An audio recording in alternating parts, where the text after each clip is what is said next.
गौरी पुत्र गणेश भगवान की जय। श्री शिवाय नमस्तुभ्यं। ओम सूर्यपुत्राय नमः। ओम भगवते वासुदेवाय नमः। हर हर महादेव। जय शिव शंभु। स्वागत है सभी भक्तों का। प्रिय भक्तों, आज हम सुनेंगे शनिदेव की शनिवार की कथा। एक समय स्वर्गलोक में सबसे बड़ा कौन के प्रश्न पर 9 ग्रहों में वाद विवाद हो गया। विवाद इतना बड़ा कि परस्पर भयंकर युद्ध की स्थिति बन गई। निर्णय के लिए सभी देवता देवराज इंद्र के पास पहुंचे और बोले, हे देवराज, आपको निर्णय करना होगा कि हम में से सबसे बड़ा कौन है। देवताओं का प्रश्न सुनकर देवराज इंद्र उलझन में पड़ गए। इंद्र बोले, मैं इस प्रश्न का उत्तर देने में असमर्थ हूँ। हम सभी पृथ्वी लोक की उज्जैनी नगरी में राजा विक्रमादित्य के पास चलते हैं।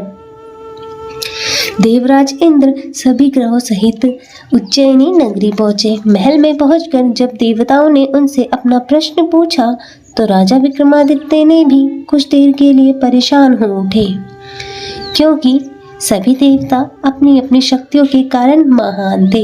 किसी को भी छोटा या बड़ा कहने में उनको उनके क्रोध के प्रकोप से भयंकर हानि पहुंच सकती थी। अचानक राजा विक्रमादित्य को एक उपाय सूझा और उन्होंने विभिन्न धातुओं स्वर्ण, रजत, कांसा, ताम्र, सीसा, रांगा, जस्ता, अभ्रक व लोहे के 9 आसन बनवाए। धातुओं के गुणों के अनुसार उन सभी आसन को एक दूसरे के पीछे रखवाकर उन्होंने देवताओं को अपने अपने सिंहासन पर बैठने को कहा। देवताओं के बैठने के बाद राजा विक्रमादित्य ने कहा, आपका निर्णय तो स्वयं हो गया। जो सबसे पहले सिंहासन पर विराजमान है वही सबसे बड़ा है। राजा विक्रमादित्य के निर्णय को सुनकर शनि देवता सबसे पीछे आसन पर बैठने के कारण अपने आप को छोटा जानकर क्रोधित होकर कहा, राजा विक्रमादित्य, तुमने मुझे सबसे पीछे बैठाकर मेरा अपमान किया है। तुम मेरी शक्तियों से परिचित नहीं हो। मैं तुम्हारा सर्वनाश कर दूंगा।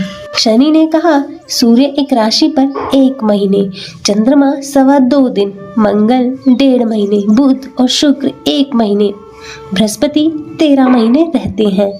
लेकिन मैं किसी राशि पर 7.5 वर्ष अर्थात 7.5 तक रहता हूँ।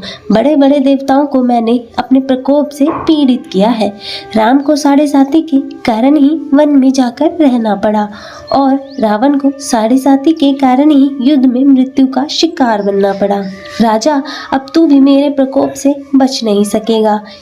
इसके बाद अन्य ग्रहों के देवता तो प्रसन्नता के साथ चले गए, परंतु शनिदेव बड़े क्रोध के साथ वहां से विदा हुए। राजा विक्रमादित्य पहले की तरह ही न्याय करते रहे। उनके राज्य में भी सभी स्त्री पुरुष आनंद से जीवन यापन कर रहे थे। कुछ दिन ऐसे ही बीत गए। उधर शनि देवता ने अपने अपमान को भूले नहीं थे। राजा विक्रमादित्य से बदला लेने के लिए शनिदेव ने एक दिन घोड़े के व्यापारी का रूप धारण किया और बहुत से घोड़ों के साथ उज्जैनी नगरी में जा पहुंचे। राजा विक्रमादित्य ने राज्य में किसी घोड़े के व्यापारी के आने का समाचार सुना तो अपने अश्वपाल को कुछ घोड़े खरीदने के लिए भेजा।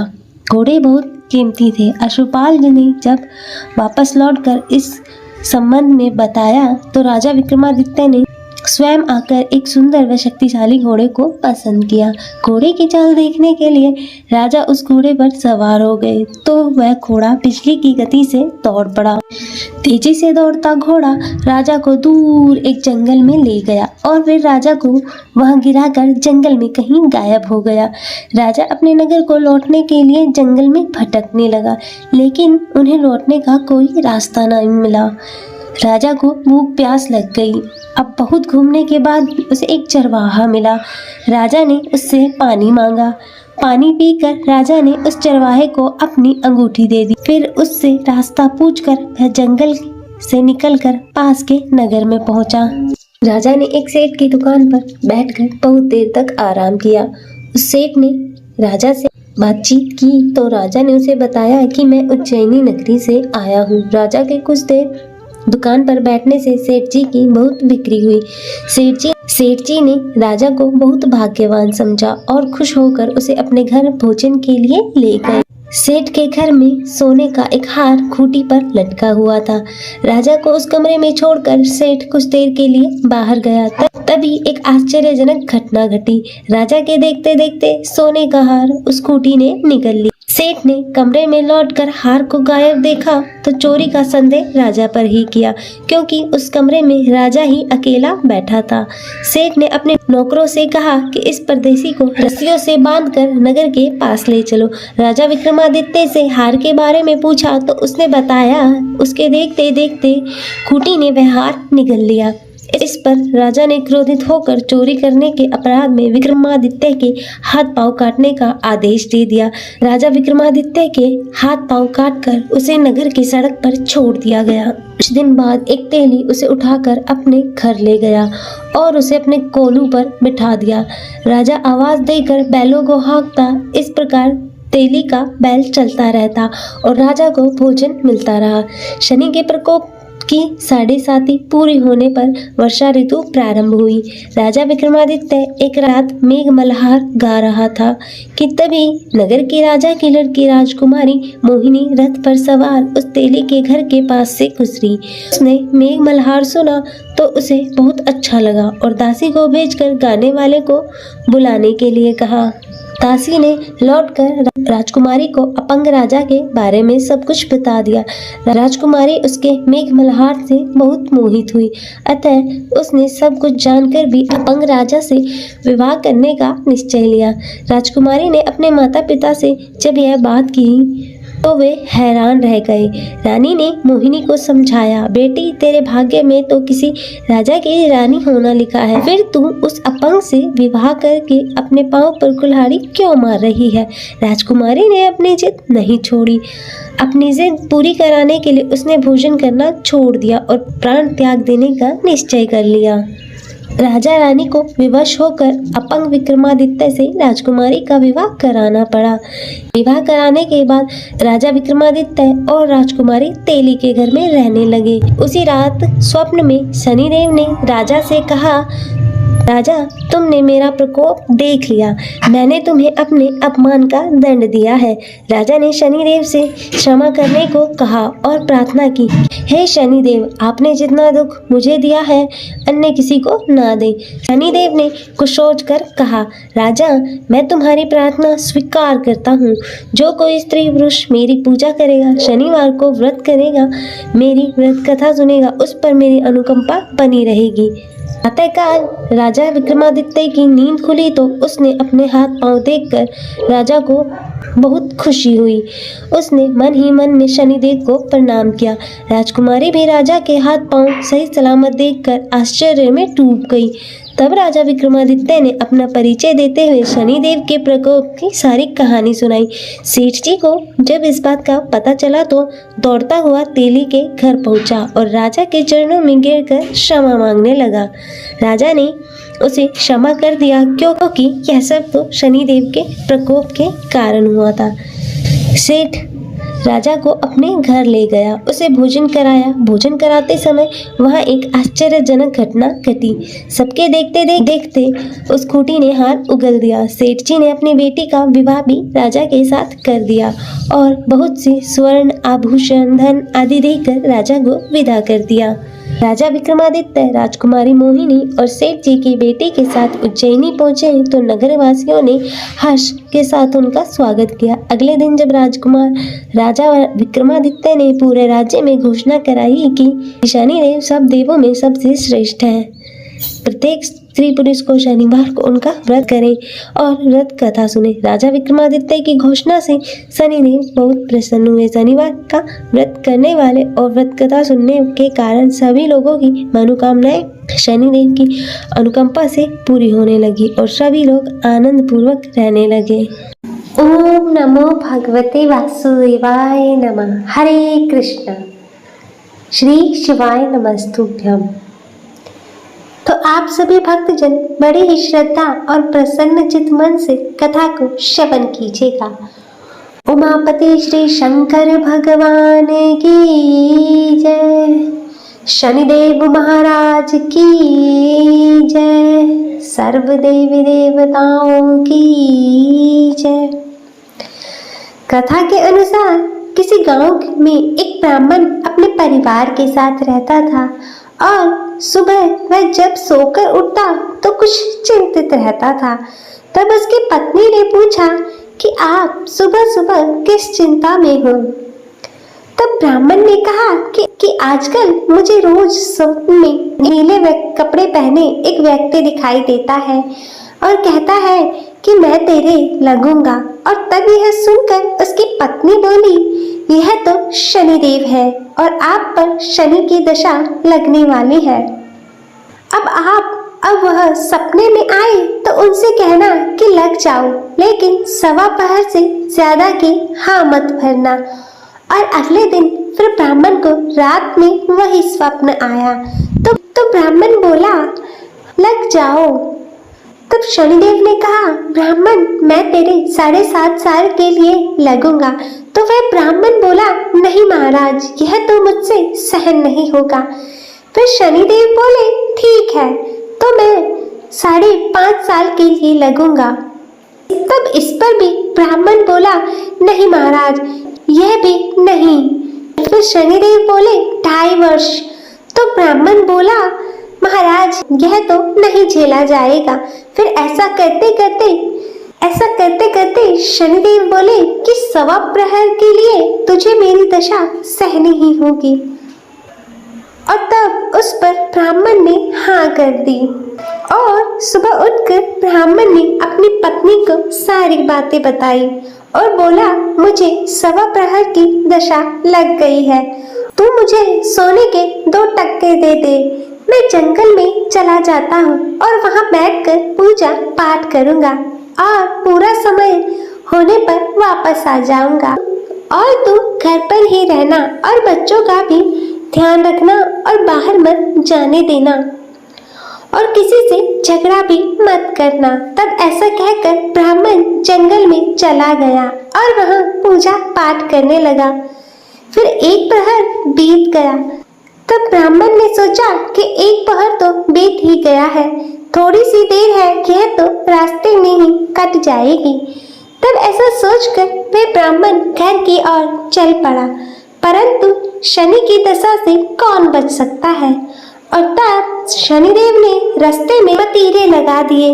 फिर ब्राह्मण ने सोचा 2-4 मतीरे बच्चों के लिए ले चलता हूँ। और ब्राह्मण ने माली को आवाज लगाई, परंतु माली नहीं आया। तो ब्राह्मण ने एक सोने का टका वहां रखकर 2 मतीरे तोड़ लिए और अपने थैले में रखकर आगे चल दिया। फिर शनिदेव राजा के सैनिक का रूप धरकर आए और बोले कि यह तेरे थैले में क्या है। तब ब्राह्मण बोला, मैं मतीरे तोड़कर लाया हूँ। वे बोले, थैला खोलकर हमें दिखाओ। और फिर जैसे ही थैले में देखा तो मतीरों की जगह राजा के बेटे का सर दिखाया। तो वह ब्राह्मण को पकड़कर राजा के पास ले गई और कहा, इसने आपके दोनों पुत्रों को मार डाला है और इसके थैले में उनके सिर हैं। तब यह सुनकर राजा के होश उड़ गए और तब राजा बोला कि इस ब्राह्मण को फांसी पर लटका दो। और जब ब्राह्मण को फांसी दी जाने लगी तो ब्राह्मण बोला, मैं अपना पूजा पाठ कर लूं, फिर मुझे फांसी पर लटका देना, यह मेरी आखिरी इच्छा है। तो राजा बोला, ठीक है। और ब्राह्मण की दशा का जो थोड़ा समय बचा था वह पूजा पाठ करने में पूरा हो गया। और तब उधर राजा के दोनों लड़के शिकार खेलकर वापस आ गए और उन्हें देखते ही राजा हैरान हो गया और उसने सोचा कि यह क्या मेरे बेटे तो जिंदा है। तब राजा ने ब्राह्मण की फांसी रुकवा दी और राजा बोला, तूने यह क्या किया। तो ब्राह्मण बोला, महाराज कोई जादू या टोना नहीं किया है, मुझ पर तो शनि की दशा लगी थी और उसी का परिणाम है यह जो भी सब हुआ। तब राजा ने पूछा, दशा लगने पर क्या उपाय करना चाहिए।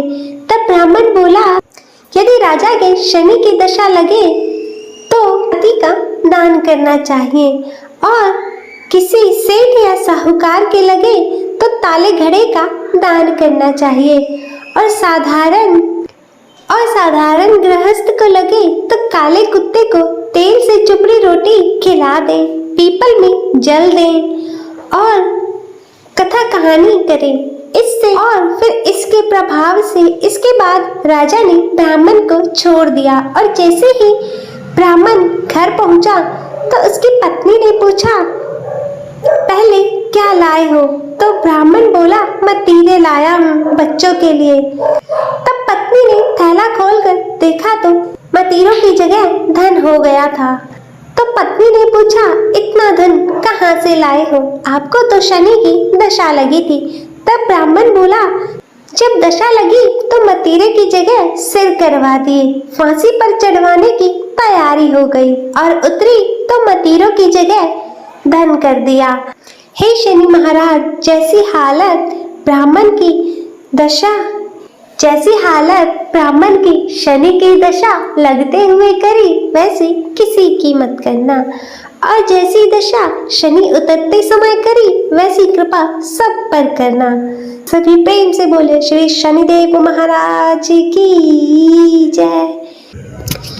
ओम भगभवाय विद्महे मृत्युरूपाय धीमहि तन्नो शनिः प्रचोदयात्।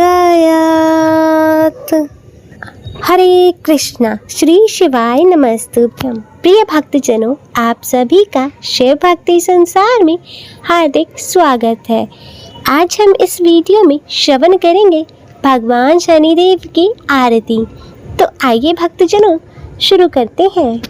जय जय श्री शनिदेव भक्तन हितकारी, जय जय श्री शनिदेव भक्तन हितकारी, सूर्यपुत्र प्रभु छाया महतारी, जय जय श्री शनिदेव भक्तन हितकारी, सूर्यपुत्र प्रभु छाया महतारी, जय जय श्री शनिदेव। श्याम अंग वक्र दृष्टि चतुर्भुजाधारी, श्याम अंग वक्र दृष्टि चतुर्भुजाधारी, नीलांबर धारनाथ गज की स्वारी, जय जय श्री शनिदेव भक्तन हितकारी, सूर्यपुत्र प्रभु छाया महतारी, किरीट मुकुट शीश रजत दीपत है लिलारी, मुक्तन की माला गल शोभित बलिहारी, जय जय श्री शनिदेव भक्तन हितकारी, सूर्यपुत्र प्रभु छाया महतारी, जय जय श्री शनिदेव। मोदक मिष्टान पान चढ़त है सुपारी, लोहा तिल तेल उड़द महिषी अति प्यारी, जय जय श्री शनिदेव। जय जय श्री शनिदेव भक्तन हितकारी, सूर्यपुत्र प्रभु छाया महतारी, जय जय श्री शनिदेव। देव धनुज ऋषि मुनि सुमिरत नर नारी, विश्वनाथ धरत ध्यान शरण है तुम्हारी, विश्वनाथ धरत है ध्यान शरण है तुम्हारी, जय जय श्री शनिदेव भक्तन हितकारी, सूर्यपुत्र प्रभु छाया महतारी, जय जय श्री शनिदेव। बोलो श्री शनि भगवान की जय, सूर्यपुत्र की जय। प्रिय भक्तजनों, मैं आशा करती हूँ कि आप सभी को यह कथा पसंद आई होगी। वीडियो अच्छी लगी हो तो इसे लाइक करें, ज़्यादा से ज़्यादा शेयर करें और कमेंट में शनिदेव महाराज की जय लिखना ना भूलें और चैनल को सब्सक्राइब कर नोटिफिकेशन बेल को ज़रूर ऑन करें। हर हर महादेव। ओम नमः शिवाय।